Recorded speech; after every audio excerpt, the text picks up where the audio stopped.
रत्नागिरी शहरातील अशा आलिशान शासकीय विश्रामगृहाच्या बाहेर जे सार्वजनिक बांधकाम विभागाचं आहे.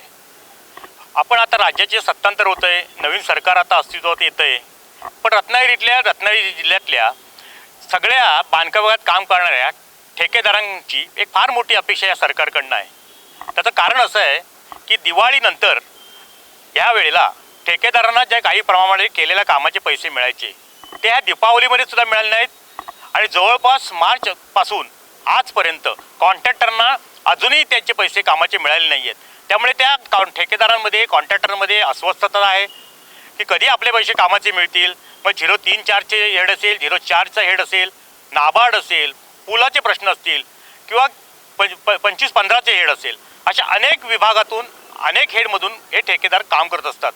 रत्नागिरी जिल्ह्यातल्या ठेकेदारांचा विचार केला तर ते बरेचसे ठेकेदार हे मध्यमवर्गीय आहेत. बँकेकडनं कर्ज घ्यायचं आणि मिळालेलं काम करायचं, तर ते वेळेत काम पुरं करून घेताना बांधकाम विभागाकडून, अधिकाऱ्यांकडून, कर्मचाऱ्यांकडून तत्परता दाखवली जाते. पण केलेल्या कामाचे पैसे मिळायला जवळजवळ वर्ष दीड वर्ष जातं. त्या विषयामुळे ठेकेदार समजतं अत्यंत त्रासलेले आहेत. राज्याच्या राजकारणात सत्तांतर होतं आहे.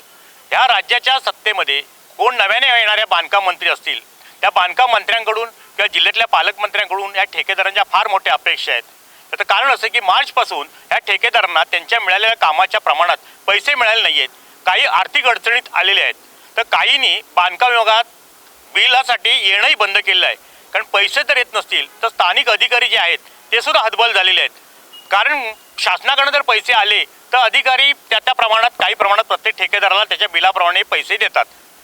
पण मार्चपासून जर पैसेच आले नाही आहेत त्यामुळे ठेकेदारांमध्ये कुठेतरी अस्वस्थता होते.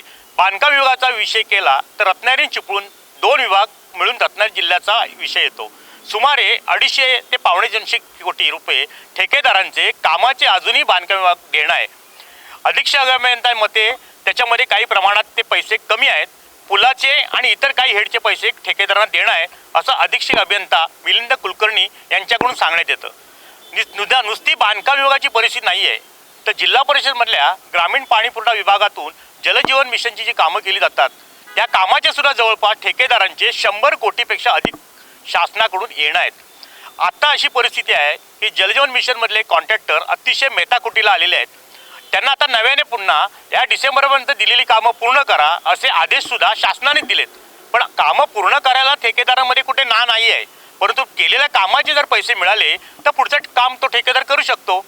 त्याच्यामुळे बांधकाम विभागाचा विषय असेल, ग्रामीण पाणी पुरवठ्याचा विषय असेल किंवा जिल्हा परिषदमधल्या काही विषय असतील, पण शासनाकडनं रत्नागिरी जिल्ह्यातल्या ह्या वेगवेगळ्या विभागात काम करणाऱ्या ठेकेदारांच्या फार मोठ्या आशा ह्या नव्या सरकारकडनं आहेत, सार्वजनिक बांधकाम विभागाकडनं आहेत आणि नव्याने नियुक्त होणाऱ्या पालकमंत्र्यांकडून आहेत. कुठेतरी त्यांना न्याय द्यावा एवढ्या साऱ्या अपेक्षेने ते राज्याच्या सत्तांतराकडे किंवा येणाऱ्या नव्या बांधकाम मंत्र्यांकडे लक्ष देऊन आहेत. टाइम्स डिजिटल करता किशोर मोरेसह दीपक मोहिते, शुभम पवार, रत्नागिरी. टाइम्स डिजिटलला लाईक करा, शेअर करा, सबस्क्राईब करा आणि बेल आयकॉन दाबायला विसरू नका. Times digital.